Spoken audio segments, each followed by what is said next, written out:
नमस्कार दोस्तों। आज हम बात करेंगे जया एकादशी व्रत की कथा के बारे में। आइए जानते हैं।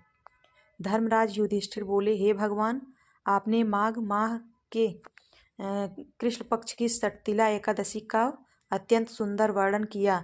आप स्वदेश, अंडज, उत्तिज और जरायुज चारों प्रकार के जीवों के उत्पन्न, पालन तथा नाश करने वाले हैं। अब आप कृपा करके माघ शुक्ल एकादशी का वर्णन कीजिए। इसका क्या नाम है, इसके व्रत की क्या विधि है और इसमें कौन से देवता का पूजन किया जाता है। श्री कृष्ण कहने लगे कि हे राजन, इस एकादशी का नाम जया एकादशी है। इसका व्रत करने से मनुष्य ब्रह्म इत्यादि पापों से छूटकर मोक्ष को प्राप्त होता है तथा इसके प्रभाव से भूत, पिशाच आदि योनियों से मुक्त हो जाता है। इस व्रत को विधि पूर्वक करना चाहिए। अब मैं तुमसे पद्म पुराण में वर्णित इसकी महिमा की एक कथा सुनाता हूँ। देवराज इंद्र स्वर्ग में राज करते थे और अन्य सब देवगण सुखपूर्वक स्वर्ग में रहते थे। एक समय इंद्र अपनी इच्छानुसार नंदन वन में अप्सराओं के साथ विहार कर रहे थे और गंधर्व गान कर रहे थे। उन गंधर्वों में प्रसिद्ध पुष्पदंत तथा उसकी कन्या पुष्पवती और चित्रसेन तथा उसकी स्त्री मालिनी भी उपस्थित थे। साथ ही मालिनी का पुत्र पुष्पवान और उसका पुत्र माल्यवान भी उपस्थित थे।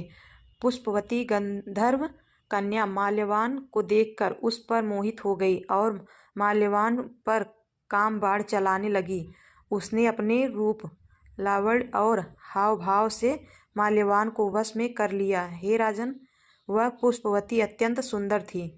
अब वे इंद्र को प्रसन्न करने के लिए गान करने लगे, परंतु परस्पर मोहित हो जाने के कारण उनका चित्त भ्रमित हो गया था।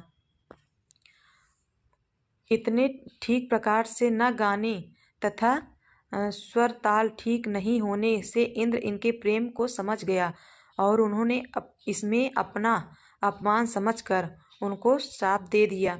इंद्र ने कहा, हे मूर्खों, तुम मेरी आज्ञा का उल्लंघन किया है, इसलिए तुम्हारा धिक्कार है। अब तुम दोनों स्त्री पुरुष के रूप में मृत्युलोक में जाकर पिशाच रूप धारण करो और अपने कर्मों का फल भोगो। इंद्र का ऐसा शाप सुनकर वे अत्यंत दुखी हुए और हिमालय पर्वत पर दुखपूर्वक अपना जीवन व्यतीत करने लगे। उन्हें गंध, रस तथा स्पर्श आदि का कुछ भी ज्ञान नहीं था। वहाँ उनको महान दुख मिल रहे थे। उन्हें एक क्षण के लिए भी निद्रा नहीं आती थी। उस जगह अत्यंत शीत था, इससे उनके रोंगटे खड़े रहते और मारे शीत के दांत बजते रहते। एक दिन पिशाच ने अपनी स्त्री से कहा कि पिछले जन्म में हमने ऐसे कौन से पाप किए थे जिससे हमको यह दुखदायी पिशाच योनि प्राप्त हुई। इस पिशाच योनि से तो नरक के दुख सहना ही उत्तम है। अतः हमें अब किसी प्रकार का पाप नहीं करना चाहिए। इस प्रकार विचार करते हुए वे अपने दिन व्यतीत कर रहे थे। दैवयोग से तभी माघ मास के शुक्ल पक्ष की जया नामक एकादशी आई। उस दिन उन्होंने कुछ भी भोजन नहीं किया और न कोई पाप कर्म ही किया, केवल फल फूल खाकर ही दिन व्यतीत किया और सायंकाल के समय महान दुख से पीपल के वृक्ष के नीचे बैठ गए। उस समय सूर्य भगवान अस्त हो रहे थे। उस रात को अत्यंत ठंड थी, इस कारण वे दोनों शीत के मारे अति दुखित होकर मृतक के समान आपस में चिपके हुए पड़े रहे। उस रात्रि को उनको निद्रा भी नहीं आई।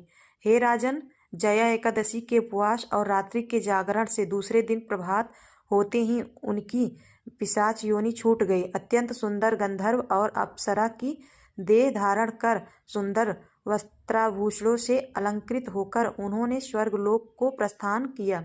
उस समय आकाश में देवता उनकी स्तुति करते हुए पुष्प वर्षा करने लगे। स्वर्गलोक में जाकर इन दोनों ने देवराज इंद्र को प्रणाम किया। इंद्र इनको पहले रूप में देखकर अत्यंत आश्चर्यचकित हुआ और पूछने लगा कि तुमने अपनी पिशाच योनि से किस तरह छुटकारा पाया, सो सब बतलाओ। माल्यवान बोले कि हे देवेंद्र, भगवान विष्णु की कृपा और जया एकादशी के व्रत के प्रभाव से ही हमारी पिशाच योनि देह छूटी है।